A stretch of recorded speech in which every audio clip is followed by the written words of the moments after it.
صديقي الصدوق، عامل ايه يا صديقي؟ ازيك وازاي عيالك؟ هيا بينا نبدأ الفيلم ام سنرغي كتير. بيبدأ الفيلم في مدينة نيكولاي في روسيا مع واحد اسمه تشاك سنة 1995، وبيكون شخص مسؤول عن كشف الأخطاء وحلها في شركة فيديكس. تمام كده؟ بتكون شركة خدمات شحن سريع يا صديقي، وبيكون موجود في مخزن في الشركة وبيحل مشكلة التوصيل اللي بتتأخر على العملاء، وبيتصل بكل مراته بيقول لها انه هيجي لها قريب. وبعد كده بيقابل ستان صديقه، فبيعرف منه ان مراته مريضة كانسر وهيديله رقم دكتور كويس هيقدر انه يعالجها من المرض ده. وبعد كده بتتحرك الطيارة بكل الطرود اللي عليها، بيوصلوا بها لمدينة منفس. بعديها بيتصل بمراته فما بتردش، فبيقلق وبيروح لها شغلها، فبيتقابلوا وبيرجعوا على البيت تاني. بعد كده بيجي يوم الكريسماس، بس مش عارف بيطيروا ولا اتوبيس.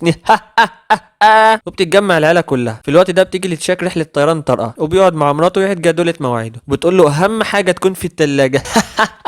بتقول له اهم حاجه تكون معانا في السنه الجديده. بعد كده بتروح توصله للمطار وبتدي له ساعه هديه فيها صورتها، وهو بيديها علبه مغلفه وبيقول لها بيفتحها في البيت او في السنه الجديده لما يكون معاها. بعد كده هنروح له على طياره الطرود. هتيجي معانا يا صديقي ولا تفضل قاعد مكانك؟ بتكون الطياره بتعدي فوق المحيط الهادي، وبتتعرض لمطبات هوائيه خفيفه، وبيدخل الحمام علشان يغسل وشه. وفي لحظه بتتعرض الطياره لمطبات شديده المره دي بتؤدي لانفجار المحرك بتاعها، وبيحاول الطيار المساعد انه يساعد تشاك عن طريق انه يتنفس تنفس صناعي. وبتفضل الطياره تقع بسرعه شديده، وبيلاقي ساعه مراته وقعت بعيد عنه، وبيحاول انه يجيبها قبل ما يلبس سترة النجاة. وبيشوف تشاك مساعد الطيار وهو بيتدحرج على الارض علشان يتخبط خبطه جامده في راسه، وبيبص في شباك الطياره اللي قدامه وبيشوف المحيط الهادي قرب منهم جامد. وفي ثواني بتتدمر الطياره في المحيط الهادي، وبتغرق الطياره بكل اللي عليها. وتشاك بيكون في المركب الهوائي في عرض المحيط، وبيفضل قاعد في المركب بتاعه لغايه ما بيخبط في صخره، وبيعرف انه وصل لجزيره مهجوره في وسط المحيط. وبيوصل للشاطئ ده وبيفضل في المركب لغايه الصبح ما بيطلع. بعد كده بيشوف جهاز الارسال بتاعه وبيعرف انه باظ، هو وساعه مراته اللي ادتها له هديه. حد يبوظ حاجه زي دي؟ ده انت هيتنكد عليك لما تروح. وبيلاقي في طردين موجودين لسه على الشاطئ من اللي واقعين من الطياره، وبيفضل ماشي على امل انه يلاقي حد يشوفه. بعدها بيحفر في الرمل كلمه هيلب، يعني مساعده من اي حد يشوف الكلمه. بعدها بيجي الليل وفي دماغه ان سمع صوت حد وراه، فبيمسك الخشبه لغايه ما بتروح عليه نومه. بيجي تاني يوم الصبح بيلاقي حصل مد للميه ولغت نص الكلمه اللي كان كاتبها، فبيحاول يكتبها بالشجر احسن علشان ما تتمسحش تاني. وبيفضل يلم الطرود اللي بيلاقيها على الشط. فجاه بيلاقي جوز هند وقع. امال هند مراته فين؟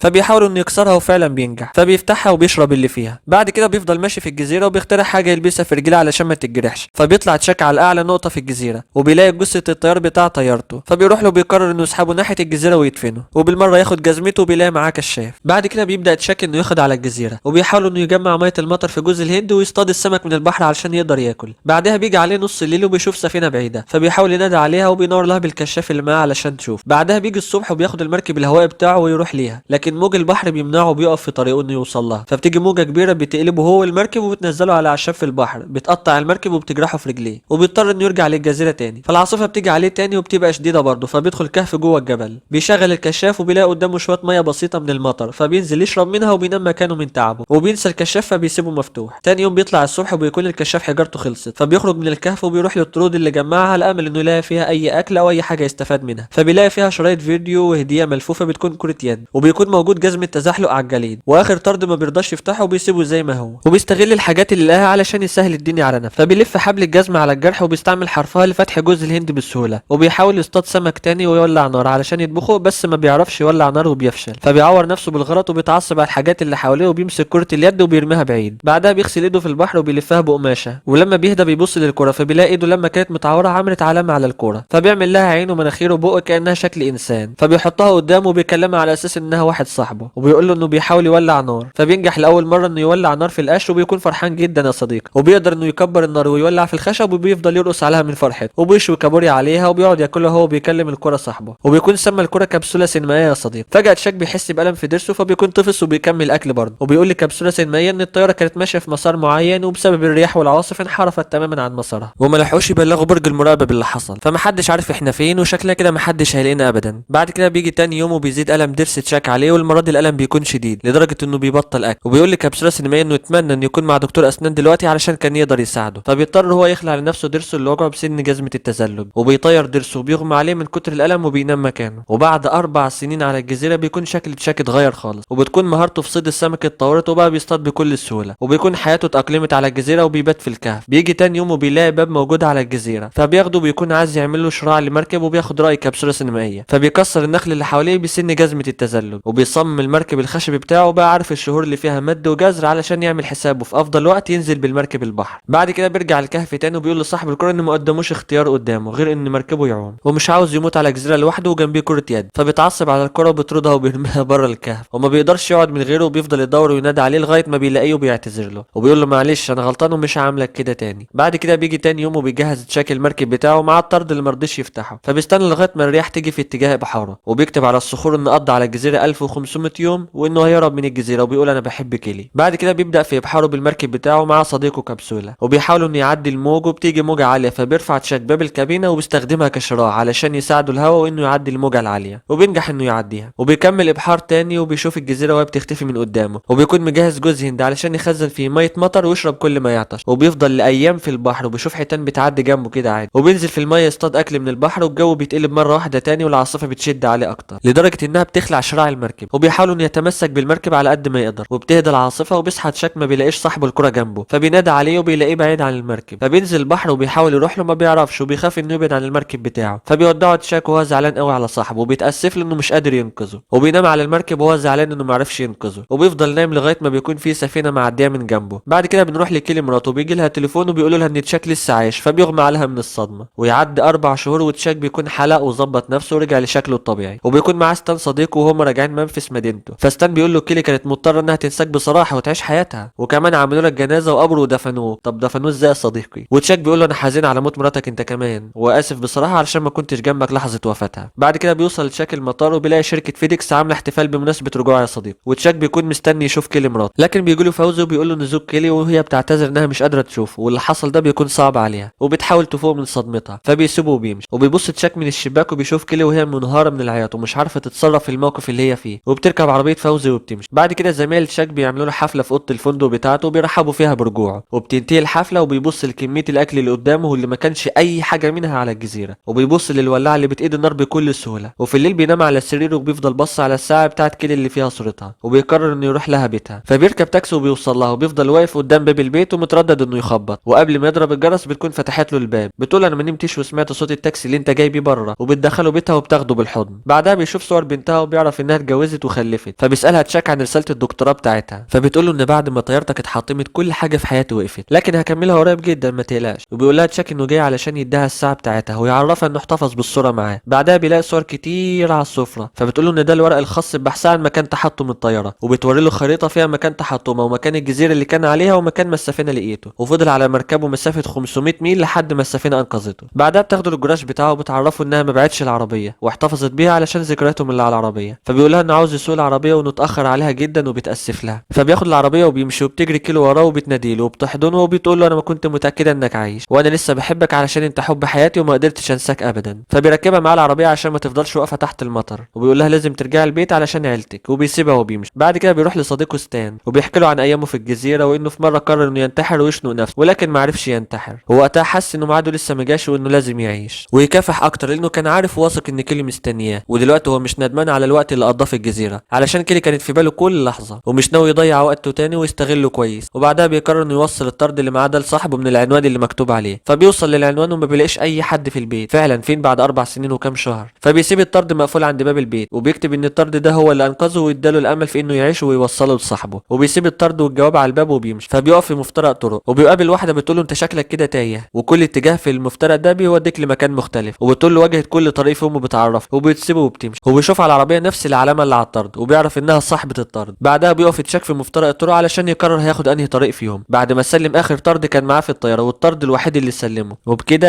الفيلم خلص. ما تنساش بقى تشترك في القناة وتفعل زر الجرس وتعمله على علامة الكل زي كل مرة، تمام؟ ولايك وكومنت حلو بقى من قلبك كده تقول لي فيه رأيك، وشير لو حبيت، واشوفك الفيديو الجاي بالسلامة.